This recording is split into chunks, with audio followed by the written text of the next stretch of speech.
Now, the greatest radio shows of all time. Suspense. The Shadow Node. Washington calling David Harding, counter-spy. Classic radio theater. The Great Gildersleeve. Fibber McGee and Molly. Dragnet. Gunsmoke. The Lone Ranger. Now, step back into our time machine with your host, Wyatt Cox. Good evening, friends of the Inner Sanctum. In 2021, much of northern Nevada and northern California went through what this radio play spells out. The danger of wildfire and how wildfire has hurt people over the years. This is an episode of the CBS Radio Workshop, William Conrad narrating a horrific play, Fire at Malibu. From Hollywood, the CBS Radio Workshop. Damage incalculable. 62 square miles of mountains and valleys of farms and pastures reduced to blackened ash. 85 homes burned to the ground. 4 injured. 1 dead. Fire at Malibu. CBS Radio presents the CBS Radio Workshop, dedicated to man's imagination, the theater of the mind. Now, a story to challenge man's imagination, a story of disaster and of man's capacity to meet and defeat it, a story of despair and hope. Fire at Malibu, starring Mr. William Conrad as narrator.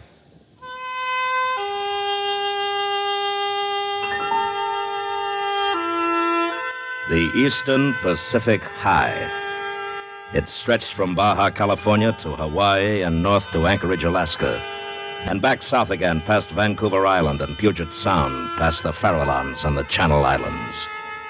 Day after day, week after week, it squatted across half of the Eastern Pacific. For 8 weeks, it remained immovable. You couldn't feel it or taste it or see it, excepting on the weatherman's map, but it was there. That vast, high-pressure area, blocking off the rain from the green forests of the Northwest and the brown hills of Southern California. Weather moves from west to east, out of the bleak, black cold of Siberia and Mongolia, down across the Sea of Japan and on east across the Pacific.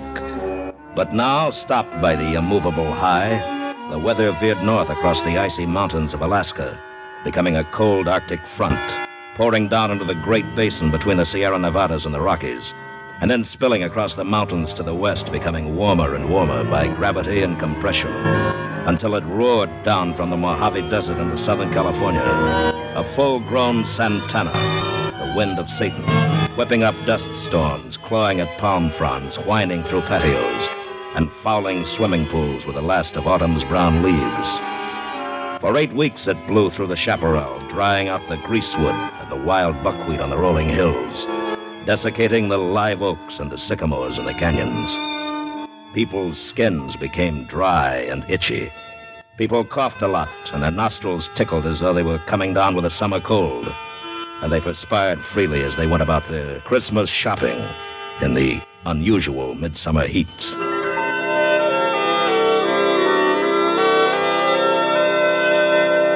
By this time of year, there should have been a total rainfall of 4 3/4 inches. Less than a half inch had fallen since July. Christmas Day was beautiful under a blue, cloudless sky. The temperature was 77 degrees. Humidity, 13%.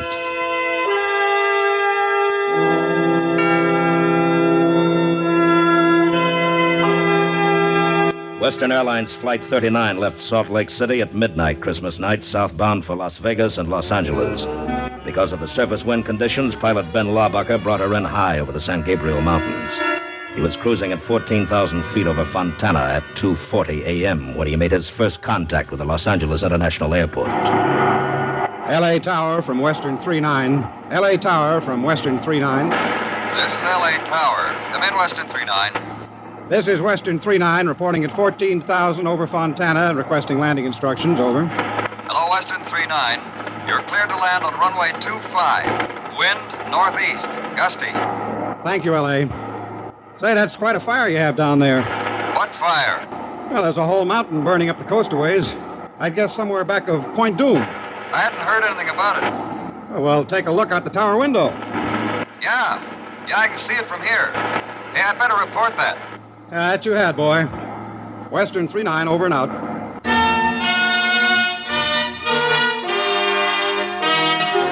Donna Cruz was fairly new at her job. She joined the Los Angeles County Fire Department as a switchboard operator and dispatcher on October 1st. Early in the morning of December 26th, she was the only operator on duty at the Malibu fire station at Agoura in the San Fernando Valley, some 45 miles west of Los Angeles.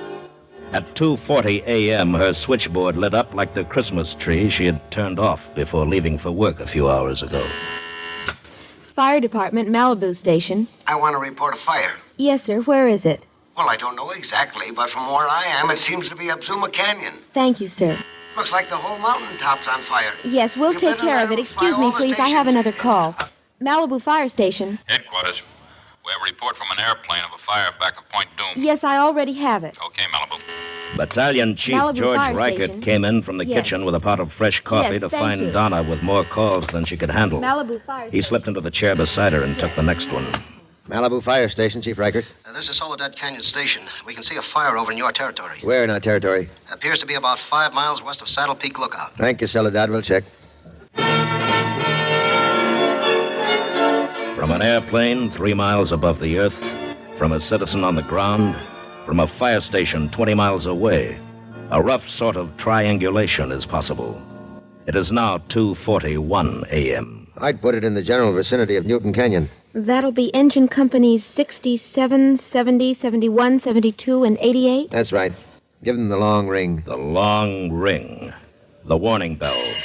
The alert signal that a dispatch is coming through. By the time the battalion chief has picked up the receiver, the men are awake, wriggling into their gear and scrambling toward their stations on the engine. Roll to a reported brush fire in the Newton Canyon area. And they roll. Engine 71 from the Zuma station on Pacific Highway. Number 88 from the Malibu Beach Colony. Number 70 from Las Flores Canyon. 72 from Lechuza. And from across the mountains in Calabasas, number 67. Ripping the stillness of the night after Christmas with the shrill terror of their sirens. The ranchers, the homeowners, the farmers come awake with a start as they hear them scream by. For they live with the fear of fire in these crisp and dusty hills. At 3:40 a.m., 1 hour after the fire was reported, 23 engine companies, 3 bulldozers, 5 work crews, and 4 patrol units. 170 men are fighting the fire. And the fire is winning. Crackling down the mountain sides, roaring through the canyons, whipped by a 50-mile-an-hour wind, forcing back men and machines, backwards and downwards toward the wide beaches and the sea, which surely must stop it. There was no dawn along the beach the day after Christmas. The swirling black smoke merely became gray, and when the stinging hot wind whipped it thin from time to time, toward the east a bloody ball hung momentarily at the mountain's rim, where men yesterday had seen the sun. Frank L. Dickover Jr. had driven his wife and 9-month-old daughter to safety, and now he was returning to his home in Zuma Canyon to do what he could to save it. But he never got there. Smoke thicker than any beach fog engulfed his car, blinding him.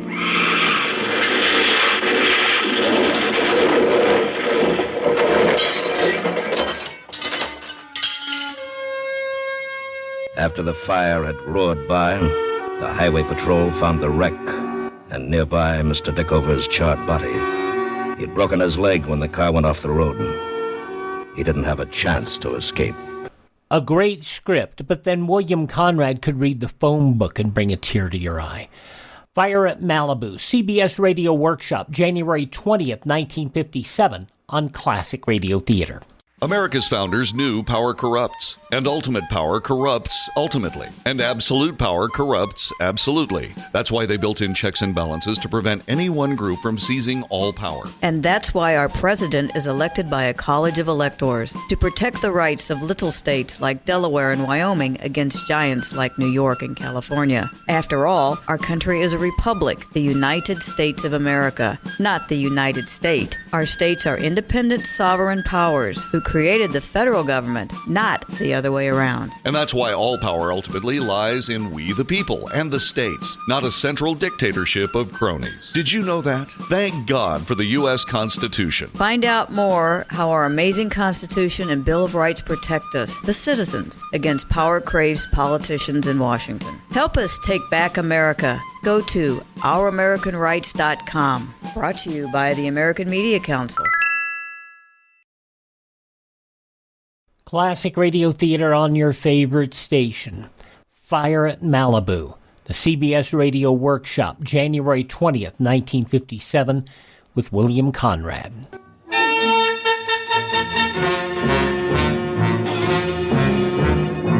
That first morning, County Fire Chief Keith Klinger set up his command post at the Zuma Fire Station on the Pacific Coast Highway. His command now comprised 430 men, including Navy and Marine personnel, moved in by truck from the CV base at Port Hueneme and Terminal Island. In the firehouse, where the gleaming engines usually stand, gray ladies of the Red Cross served coffee and sandwiches to smoke-blackened firefighters. In the dormitory, men off the line were treated for eye burn and smoke poisoning. In the kitchen, Bob Singleton set up a press center to accommodate the reporters, radio commentators, and TV newsreelmen. Battalion 5B to First Assistant Chief. Battalion 5B to First Assistant Chief. This is Chief Percy. Go ahead.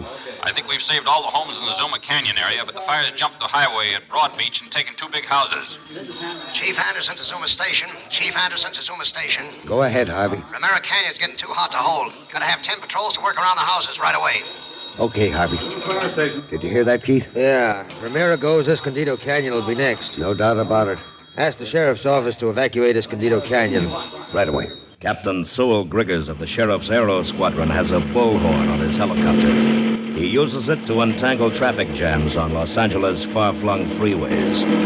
This morning it is used for another purpose, as he flies low and slow up Escondido Canyon. This is the Los Angeles County Sheriff's Office.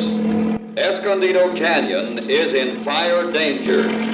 Persons still in the canyon are ordered to evacuate immediately. This is the Los Angeles County Sheriff's Office. And First Assistant Fire Chief Roland W. Percy grimly sums up the situation. The fire spread very, very rapidly, and within 4 hours we had over 5,000 acres going. It's a very fast-moving fire. We cannot say how soon it will be under control. It's burning fiercely on all fronts right at the present time, and the weather conditions are very unfavorable, and reports we have will last for the next 2 days. They're northeast winds, and they're all very drying winds. We've had this condition now for about 2 months, and there is no moisture left in the brush whatsoever. It's very explosive. We have to be very careful where we place our engine companies and personnel so we do not trap anyone.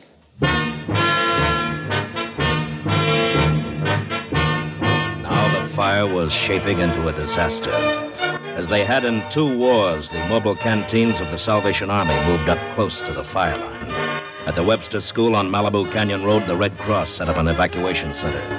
And as the refugees poured in on foot, by automobile, and some even on horseback, the stories poured out.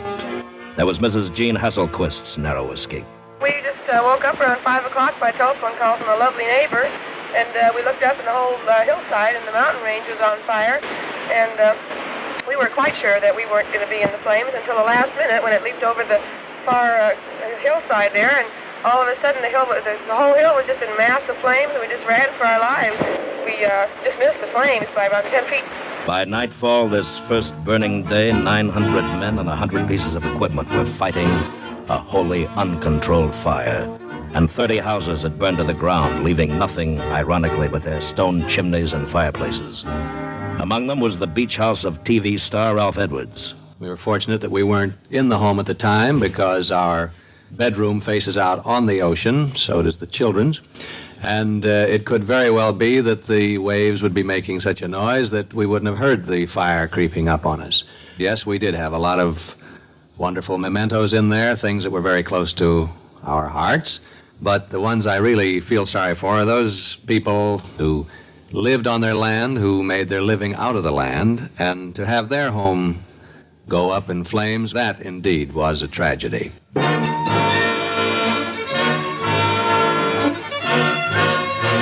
The second smoky dawn brings no relief as the fire roars on south toward Latigo Canyon. And here among the bright red fire engines is the blue and gray shortwave truck of radio station KNX and CBS News reporter Hugh McCoy. It looks as if we're trapped, or at least temporarily stymied up here. The road has been blocked off by flames, which just moments ago have leaped across the road up the side of the hill. Below here in the canyon, there's a house and a number of outbuildings, which in just about a moment from now will be reached by those flames. And up here on the hill where the flames have jumped the road, another house, a green house, is threatened.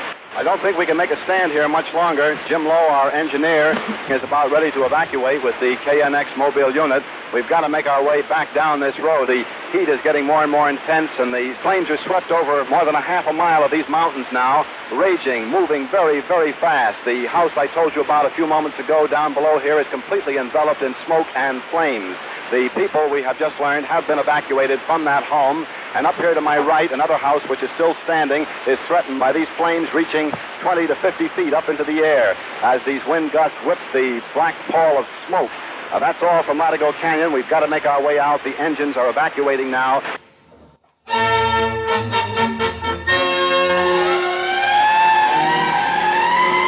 That afternoon along Highway 101, the citizens of Santa Maria and Santa Barbara, of Carpinteria and Oxnard knew something was up. Something big, as a convoy of 18 civilian defense pumpers from Northern California roared south, red lights flashing, sirens screaming. Something indeed big was up as the engines from the north pulled into the Zuma fire station. This is the Malibu dispatcher at Agora. Go ahead. We have a reported fire in the Hume Tract. Hume Tract? Yes, sir, just north of the sheriff's substation on Pacific Highway. It's traveling very fast. It's already taken several homes. Thank you. Chief? Yes, Roland? Just got a report of a blaze above the sheriff's station. That's 8 miles east of here. It must be a completely new fire. It's gotta be. Order out every available piece of equipment in both the city and county. I'll take these civilian defense engines down there myself.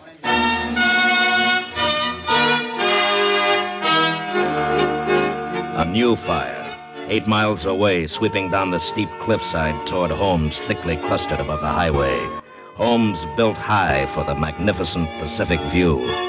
A view now obscured by ugly brown smoke choking out the setting sun, bringing an early night to this California Riviera, an aborted night, backlighted by the creeping, crackling, ruby-red line of fire.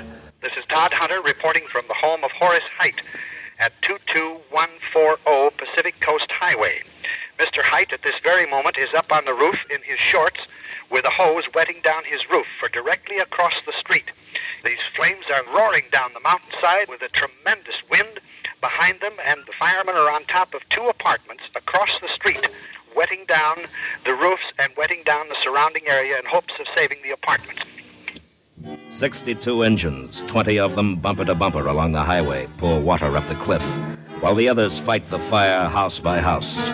And below, parked on the road, the householders in their cars, watching the smoke and fire blot out their homes, still gaily outlined in Christmas lights, and then pass on, leaving the homes and the lights intact as it roars on, insatiable to the west, toward the first fire, the Zuma fire, now contained, but not controlled.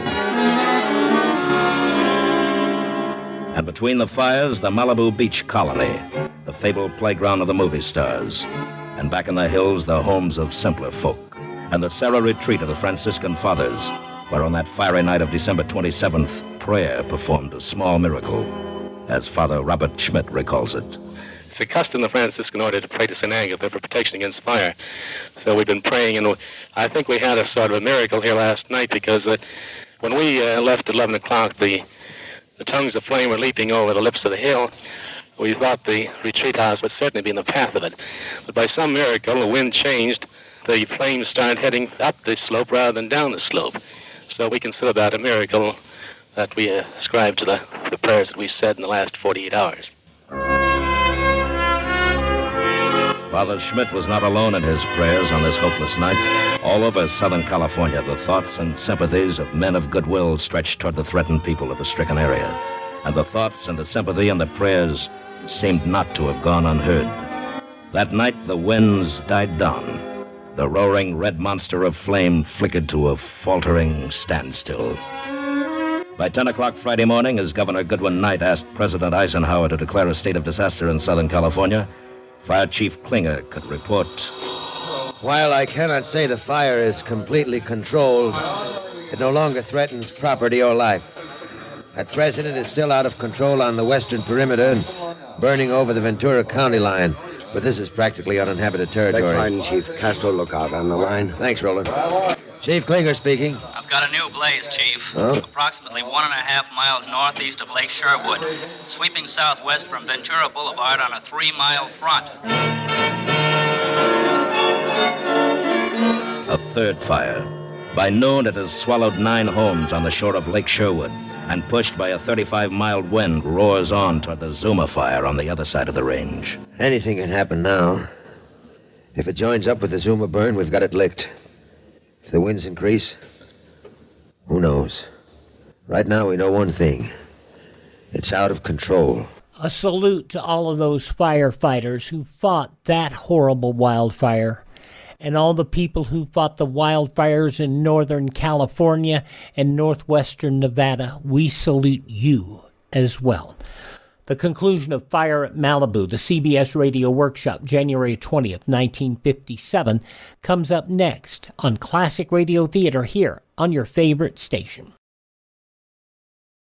Here's some great news. If you missed the deadline to sign up for health insurance, or if, like a lot of people, you just have a plan you're not happy with, you still have a choice. It's called MediShare. It's a Christian healthcare sharing program. There are more than 400,000 members now, and they love it. In fact, MediShare has double the customer satisfaction rate compared to that of health insurance.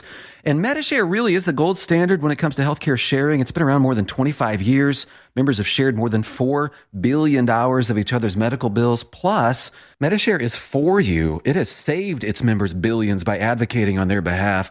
Best of all, the typical savings for a family is around $6,000 a year. So if you think you're stuck with a high-cost health plan that doesn't have much to offer, think again. MediShare has a 98% customer satisfaction rating, and you are invited to be part of it. Call now. 833-34-BIBLE. That's 833-34-BIBLE. 833-34-BIBLE.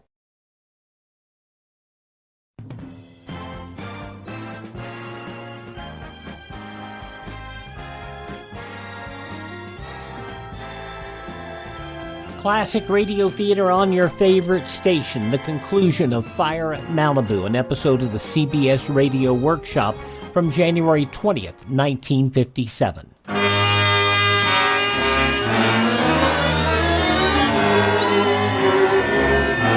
The sun sank that Friday evening behind a dirty brown cloud of smoke that stretched 50 miles from the San Fernando Valley across the mountains and over the ocean to Catalina Island, sank red and angry, leaving behind its afterimage a corona of fire atop the hills. And 2,000 weary men fought through that last long night. There was good news the next afternoon, qualified in the cautious words of a weary fire chief. We now have the fire tied up in a slippery knot. The knot held. And so did the Pacific High.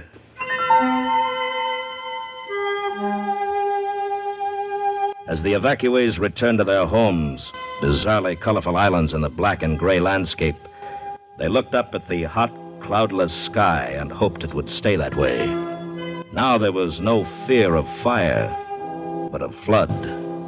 When the rains came, and come they must, what would happen to their homes, with no living vegetation in the hills to hold back the waters? Day after day, Forestry Department planes flew over the 26,000 acres of devastated mountains and hillsides, scattering 500,000 pounds of ryegrass seed. And the Pacific High hell. And men ask, will the rains, when they come so heavily the seeds will wash away before they sprout? And men began filling sandbags and building dikes around their homes. And finally, the Pacific High weakened and broke, and the rains came. And once more men prayed.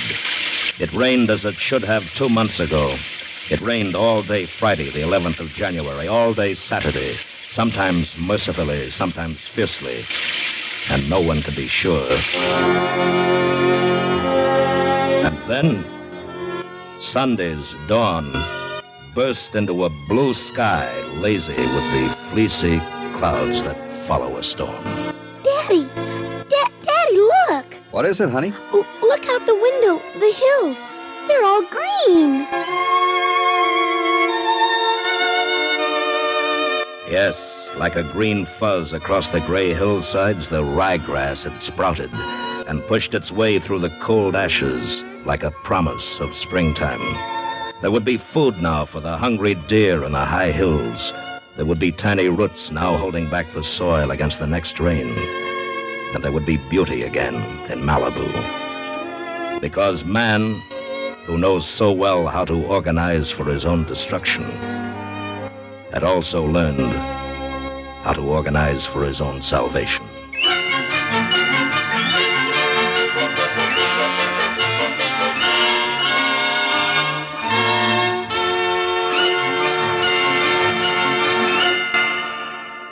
The CBS Radio Workshop has presented Fire at Malibu, written, directed, and produced in Hollywood by William N. Robeson, and dedicated to the thousands of firemen, deputy sheriffs, foresters, highway patrolmen, Red Cross and Salvation Army workers, soldiers, sailors, Marines, and honor prisoners who prevented a fire from becoming a Holocaust. Fire at Malibu was narrated by William Conrad. The special musical score was composed and conducted by Lynn Murray, and the actors were Norma Jean Nielsen, Court Falkenberg, Larry Thor, Jim Nusser, Barney Phillips, Joe DeSantis, Lou Krugman, and Sam Pierce. Listen next week when the workshop comes to you from New York with the story of a man who lives for laughter, The Crazy Life, starring Henry Morgan. From January 20th, 1957, the CBS Radio Workshop on Classic Radio Theater. Mike Lindell, the inveterate CEO of MyPillow, wants to give back to listeners. You can get great discounts on all MyPillow products if you go to MyPillow.com. Click on the radio listener special. Deep discounts on all MyPillow products, like the buy one, get one free special on Giza Dream Sheets.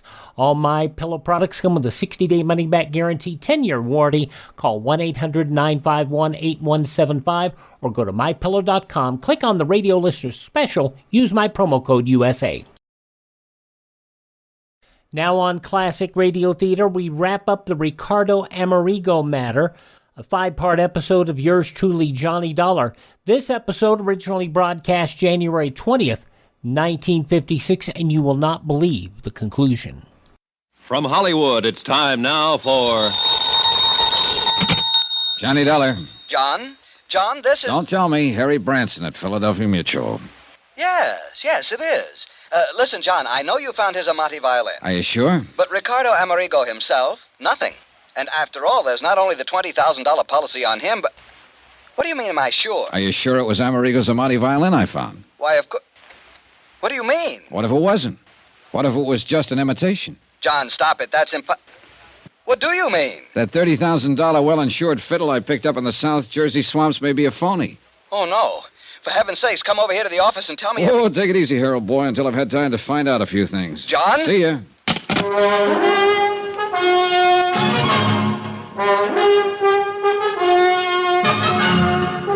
Tonight and every weekday night, Bob Bailey in the transcribed adventures of the man with the action-packed expense account, America's fabulous freelance insurance investigator. Yours truly, Johnny Dollar.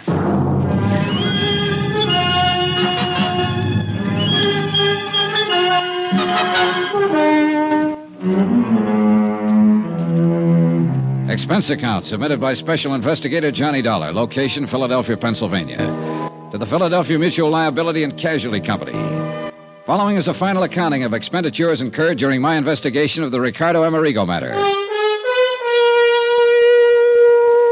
When Ricardo Amerigo's car was hauled out of a swamp somewhere near Port Morris, New Jersey, there was no sign of his body. Only a sawed-through steering arm on the car that indicated somebody had done him dirt. However, I did find the fiddle, the $30,000 Amati that had helped him become one of the world's top concert violinists. Anyhow, with a fiddle under my arm, I ended up at the shop of violin maker Eric Snowden for final confirmation that it was the genuine Amati that I'd found. This Eric confirmed. However, while we were in the second-floor workroom of his shop on Eisminger Street talking about the fiddle, somebody pounded on the street door downstairs. Oh, bother. I'll be back in a moment, Mr. Dollar. And that's when I accidentally, and so help me it was accidental, I knocked open the door of a cabinet and discovered another violin, identical in every respect with the one I'd found in the swamp at the scene of Amerigo's accidental death. Okay, so I did exactly what you would have done. I put the one in the cabinet into Amerigo's case and the one from the case into the cabinet. One of them was the genuine Amati. But which one? I'm sorry, Mr. Dollar, but he was so insistent. I thought he was one of my, shall we say, better clients. As it turned out, it was just a youngster who wanted to see one of the new G-strings. A youngster? Oh, I see you're joking.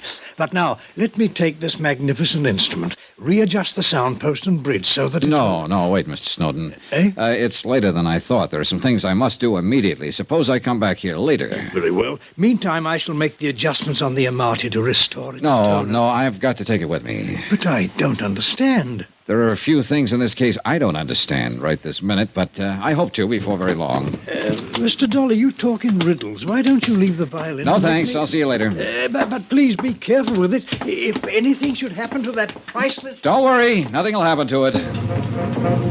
I found that I'd almost spoken too soon, for I pounded down the stairs, across the floor of the store, and out of the door without the caution the book says one should exercise when leaving a suspect in a case. I'd no sooner got out on the street...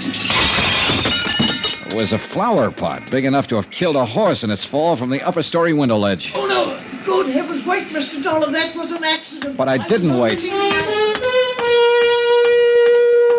Expense account item 14, 10 cents. Phone call to Harry Branson at the insurance company to have the police put a man on Eric Snowden's shop immediately to make sure he wouldn't try to skip. Item 15, $7.50 for a cab to the house of fiddle-playing Jerry Goldsmith out in Lanark. Mr. Dollar. Hello, Goldsmith. I didn't expect it. But you left in rather a hurry earlier. Sorry, I had to keep a date. Hey, look, Jerry, when I was here before... You still have the violin? Yes, when I was here earlier and you played it, you didn't seem to think it was really Ricardo Amerigo's Amati. No, I didn't say that. At least at least it didn't sound like it when you played it. Yes, Mr. Dollar, that's right. Oh, now, think a minute. You were a bit upset, excited, whatever you want to call it, when I brought it to you. Yes, that's true. Nevertheless... And I think you were also afraid I might have suspected you of Amerigo's murder when you admitted his violin was the one thing you wanted more than anything else in life. Except, of course, to have Ricardo straighten out. Become himself again. Become the artist again. Deserve to have this... Oh, I don't know. Whatever I say seems to make it sound like a... I don't know. All right, now, look, Jerry, calm down, will you? I'm not trying to pin a murder rap on you. Calm down and do something for me, will you? Why, yes, of course. What? Here. Have you had something done to it to restore the tone it used to have? It hasn't been touched by anyone else since I laid my hands on it. But I want you to play it again. Yes, of course I will. But didn't you say that some old fool with a music store cleaned it up? Jerry, it hasn't been touched by anyone else since I laid my hands on it. Now play it. All right. Go ahead, Jerry.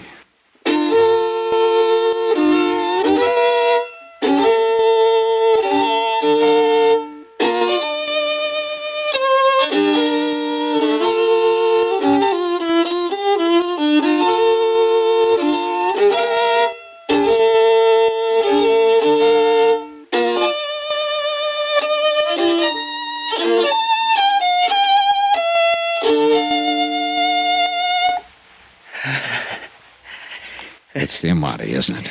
Yes. Yes, it's the Amati. A beautiful, wonderful...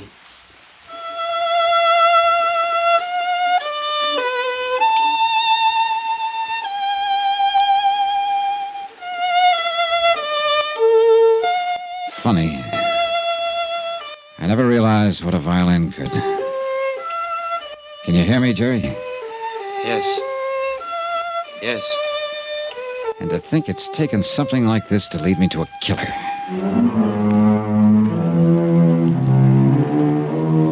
Expense account item 16, 420. Cab to Philadelphia Mutual, the office of Harry Branson. But if you're right, John, you mustn't go out there alone. Don't you understand if he's the man who planned the murder of Ricardo Amerigo, he wouldn't stop... Yes, I had the police put a man out there to cover his shop. But, John, I still think... Expense account item 17, $1.60. The buck was a tip for going through a couple of red lights. Back to the shop of the violin maker, Eric Snowden. Mr. Dollar. Hi, Mr. Snowden. I'm afraid I left you rather abruptly a while ago. Mention it, Mr. Dollar. It's you. That near accident when you left that flower pot. I don't know how it possibly could have shifted on the window ledge up there. On the third floor window ledge of this little combination store, workshop, and home of yours. That much I did notice while I was ducking it. If it had come off a second floor window, you know I might have suspected you of giving it a helpful shove. Oh, good heavens, Mr. Dollar, you can't possibly mean that. All right, forget it for the moment. But how can Let's go up to your workshop on the second floor. Come on. Well, yes, of course. But may I ask why? I want to show you something, and I think you know what. No, I certainly don't. Unless something has happened to the Amati. Oh, something certainly has. You damaged it since you were here. No such luck. Mr. Dollar, please, what are you talking about? Okay, here. Now tell me, the truth. Is this Ricardo Amerigo's Amati violin? Yes. I've told you so. You're sure? Of course I'm sure. You know something? You aren't, but I am. What?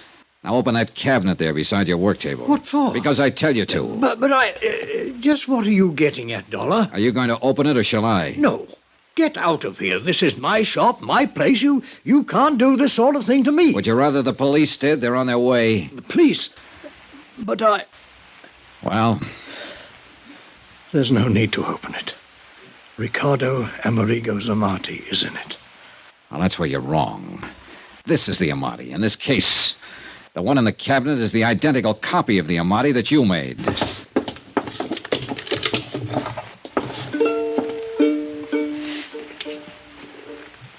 Yes, Mr. Dollar. Why, Snowden? Because the loss of this priceless instrument would have been unthinkable. $30,000 insurance on it. Oh, money doesn't buy a violin like this. It must be played by an artist, by many artists, like the artist Ricardo was. So when Ricardo disappeared... Or was murdered? When Ricardo disappeared, I had to make sure that the Amati would still... I didn't murder him. Isn't this the hacksaw that cut the steering rod on his car? Well, Snowden, isn't it? Yes. No, I mean... And because of it and your crazy plan to keep the real Amati, you and you alone are going to take the rap for Amerigo's murder. No, please. Ricky. So you, Eric. That's right, Mr. Dollar. I'm Ricardo Amerigo. You're what? The dirty, drunken has-been that started all this. Sawed through the steering rod on my car, wrecked it in the swamp, left some of my clothing there. That phony fiddle was my idea. Not to collect the insurance on it, not that alone. But to make sure it could come back again. Be played again by somebody that deserved to play it. The way perhaps one time I deserved to play it. But, Ricardo... A man disappears, murder, or whatever. There's a fuss about it for a while, and it's over. But this, no, this must live. This violin, it will now. The world will be the better for it. But you, and this apparent murder... The insurance was my last hope of paying back Pete Corbin, my agent, and the others who tried so hard to straighten me out. Pay back some of the money and the heartbreak they spent on me. Or let your insurance company pay them back. Because I never could. I couldn't even leave my hiding place here in Eric's house. Because I knew that sooner or later he'd pity me enough to give me more of the drink that's been all I've been living for. Eric, God bless him. Eric knew, of course, but only he. Be kind to him, if you can. Ricky. That's all, Mr. Dollar.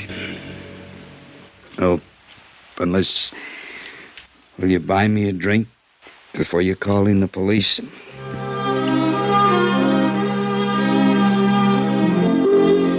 Expense account item 17, $8.50. One bottle of the best I could buy before I called in the police. Item 18, hotel in Philadelphia, miscellaneous fare back to Hartford. Total expense account $182.65. Remarks? No insurance payment necessary on either the Amati or the man.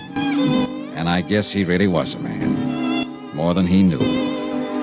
What the courts will do about him and about Eric Snowden, well, the courts will do. And I'm glad I have to have no part in it. You know, it's funny. Somehow I think I have a little better appreciation for music now than... Oh, well. Yours truly, Johnny Dollar.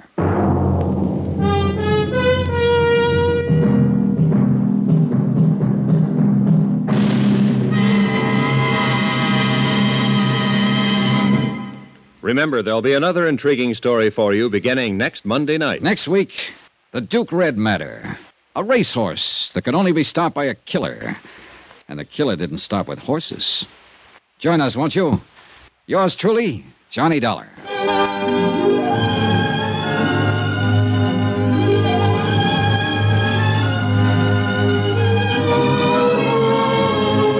Yours truly, Johnny Dollar, starring Bob Bailey, is transcribed in Hollywood. It is produced and directed by Jack Johnstone, who also wrote this week's story. Heard in the cast were Harry Bartell, Lawrence Dobkin, Victor Perrin, Barney Phillips, Forrest Lewis, Eric Snowden, Herb Vigran, and James McCallion. Musical supervisor and violinist, Amerigo Marino. Be sure to join us on Monday night, same time and station, for another exciting story of Yours truly, Johnny Dollar. This is Roy Rowan speaking.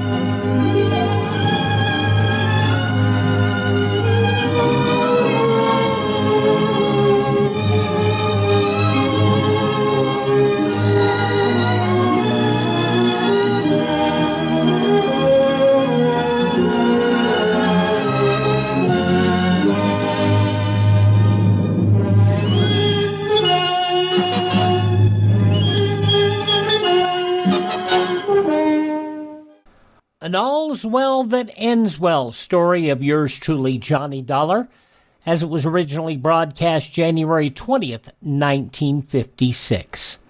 Thanks for spending part of your day with us here on Classic Radio Theater. Would you do me a favor?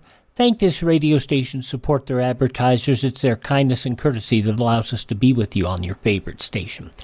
Would you also check out our podcasts? You'll find them anywhere podcasts are served. Classic Radio Theater with Wyatt Cox. Classic Radio Theater with Wyatt Cox. If you miss a day, you don't have to miss a show. We are rebuilding our podcast audience, and if you were subscribing to us through the old link on your podcast app, you're going to find you'll need a new one. So search for Classic Radio Theater with Wyatt Cox. I also ask you to come visit my webpage. That is at classicradio.stream. There you can stream our shows on demand. If you don't have a podcast app, you can learn more about classic radio collecting. Links to our social media are there as well. And you can contact me there. classicradio.stream. Have yourself a great day. I'm Wyatt Cox. Tell all your friends that great radio shows are right here at this spot on the dial. Classic Radio Theater on your favorite radio station.